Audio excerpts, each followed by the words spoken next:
Episode of the Growthpreneurs podcast. We should be live. I'm going to wait a second because you never know with technology. Okay, let's see. 1 second. And we're live. So perfect. If you're listening right now, happy Saturday and happy January 8th. This is the Growthpreneurs podcast, and my name is Shanae Murray. And we're going to be talking about 10 mistakes that I see entrepreneurs making on LinkedIn that is costing them business, whether they realize it or not. And if you're listening right now, put grow in the comments because I want to know who you are. And I want to know that you were here to support me live. I'll look at your comment, I'll follow you, and hopefully I'll start to see more of your content if you do post content. So I appreciate you for being here with me today. And if, let's say you're having like a relaxing Saturday, let's say it's raining wherever you're at or really snowing and you're just cozying up in the house today, join me at 2:15 p.m. Eastern Standard Time today. Go to ugrow.club and sign up. It's a free 2-hour masterclass, LinkedIn for entrepreneurs. And again, that's ugrow.club. All right. So what are the 10 biggest mistakes that I see entrepreneurs making on LinkedIn that's that's costing them business? We have a puppy here, y'all, and he's moving the camera. That's funny. Yeah, Chance is moving the camera. So what are the 10 biggest, that's hilarious. What are the 10 biggest mistakes that entrepreneurs are making on LinkedIn? So the first thing that I see is that it's hard to understand who they are, what they do, and who they help.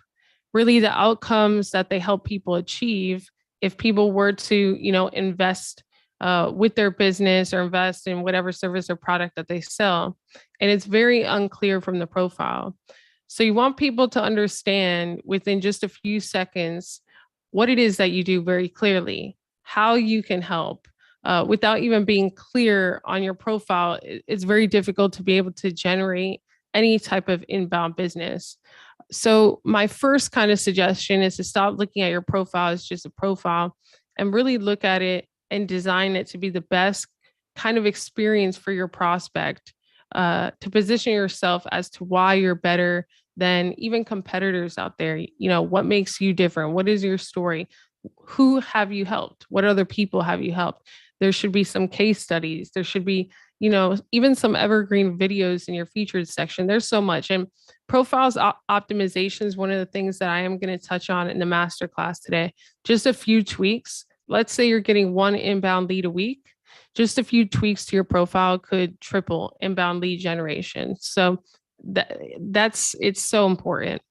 But it's hard to show without, the screen. And that's what I go into in the masterclass.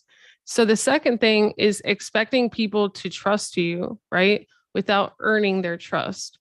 So remember that we're strangers to everyone on social media that doesn't know us, that, hasn't known us.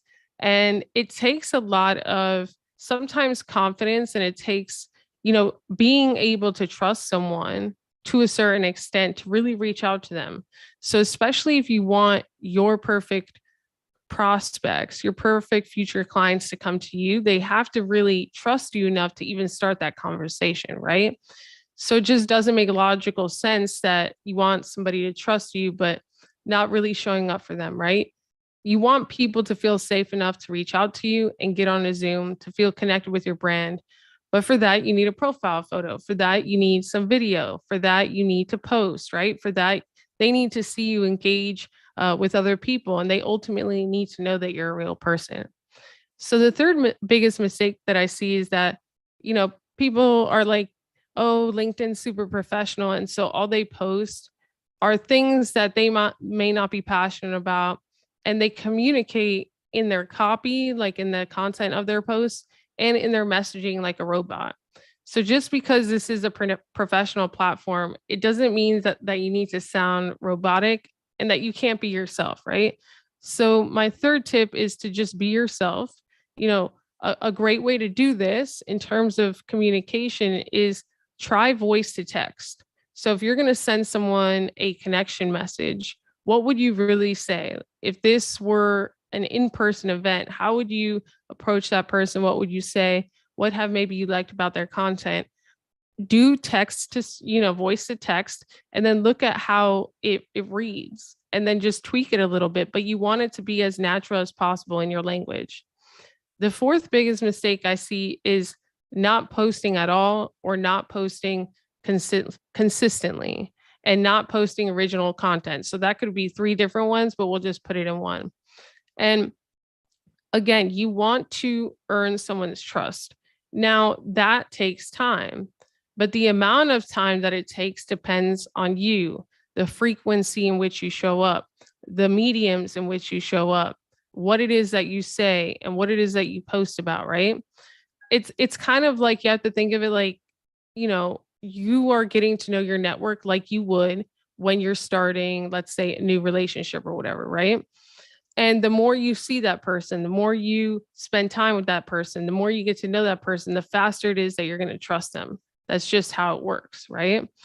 There's a direct correlation between frequency and time spent with that person to really deciding whether you trust them or not. The same thing on LinkedIn. If you post 3 times a year, it's going to take years maybe before your network trusts you or even knows you're a real person. But if you post 3 times a week, that will be accelerated. If you post, 7 days a week, that will be accelerated even more. So just think of it like that. It's not necessarily, how many times must you post, during the week. It's how fast you want your network to really start to trust you, and then decipher your answer from there. The fifth biggest mistake is thinking that just text posts are enough. If you can do video, I suggest at least trying it. And that's another thing that we're going to be talking about in today's masterclass, because there's so many people that are visual learners. There's so much to communication that is nonverbal, and there's so much to you standing out and someone actually retaining the information that you say that is increased and enhanced with video. So usually when somebody reads just text, it's about 10% of whatever it is that you say is retained, whatever it is that they read. But if it's video audio at the same time, it's 20%. So you're automatically doubling the retained information and the feeling, right? The experience of your prospects. So we're going to talk about that in the masterclass for those of you who, think that this is important enough for your business, especially with what was announced yesterday. LinkedIn will be launching Clubhouse audio like beta, right? So we're going to be able to network through live audio. They're going to allow us to be able to go live natively, right? And even do like a Clubhouse style networking, fireside chat events with video. So LinkedIn's going to the next level in 2022. And if you don't lean in on this platform, you will miss out on the immense opportunity, because there's still so much organic growth on this platform. Only 1% of 800 million people are even posting. And what percentage of those people are going to start using these new features? You could stand out, especially within your niche. So go to the masterclass today, register at ugrow.club, and get one step closer to really differentiating yourself and positioning yourself as a leader. So we went through 5. So number 6, you assume things like people don't spend time on LinkedIn on the weekends. We can never assume what we think may work on LinkedIn. We have to really either do it or not do it, right?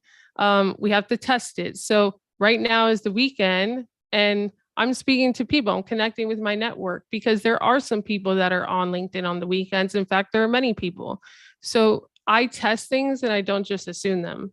Number 7, you think your story isn't something that people will be interested in, but I think that it is.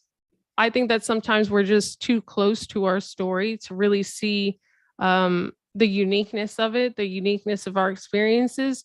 And we sometimes fail to see how our experiences could help other people overcome certain challenges, so on and so forth. The 8th thing I see is, a bit of frustration if posts are getting low engagement, let's say, right? Or if someone's not getting the engagement that they want. And my first question to people in return is, how are you engaging with others? how many comments do you intentionally comment a day, right? Do you intentionally write a day to uplift other creators? Because there is such a thing as reciprocity, and the algorithm in and of itself, it's not just a take. So this isn't about only what you could take from the platform. It's about what you could give and who you can empower and things like that. Number 9 is not collaborating with other leaders in and out of their industry. Sometimes all it takes is one message to get someone onto your live show, or to start a conversation that could lead to a business partnership, or to start a conversation where it leads to both of you starting a new podcast, or, maybe getting introduced to someone who would be the first guest for your upcoming podcast or whatever. But collaboration is essential. When you look at things like the music industry, those artists are always collaborating because it's a win-win, right? They're tapping into other people's networks. So just like in real estate, with where they say OPM, other people's money, you do also want to leverage and collaborate with the right people so that you could tap into other people's networks, and so that they could also tap into yours. Why? Because that network already trusts that person. And so the rate at which they will even, open up to you is going to be accelerated, because by collaborating with you, they're basically saying, hey, I trust this person too. Right. So if you're strategic about collaborations, not just with people that have bigger platforms than you, but with people that have the same size, with people that have smaller platforms, so on and so forth, it's just extremely important. In fact, sometimes, right, choosing people that may not have such big platforms, like super, super huge platforms. So if Grant Cardone was on the podcast, Growthpreneurs, but Grant has such a huge platform that he's probably not going to like post about it, right? He's probably not going to like do several posts leading up to it. But if someone, let's say with, 40,000 followers, if I have them on the podcast, or even less, they're going to be very, very much more likely to post about it, right? And to tell their network, and then to post about it after the fact and promote it and things like that. So you have to really not always go for the biggest platforms. You sometimes need to kind of, how I said, diversify in the size of networks that you reach out to for guests and collaborations in general for your content. 10 is not leveraging live events. And even regular LinkedIn live events like this one that's streaming. But then there's the private events, right? Like the one that I'm having at 2:15 p.m. Eastern Standard Time, that you could go to yougrow.club right now and register. But LinkedIn also has ways where you could create live events from your personal profile and your business profile.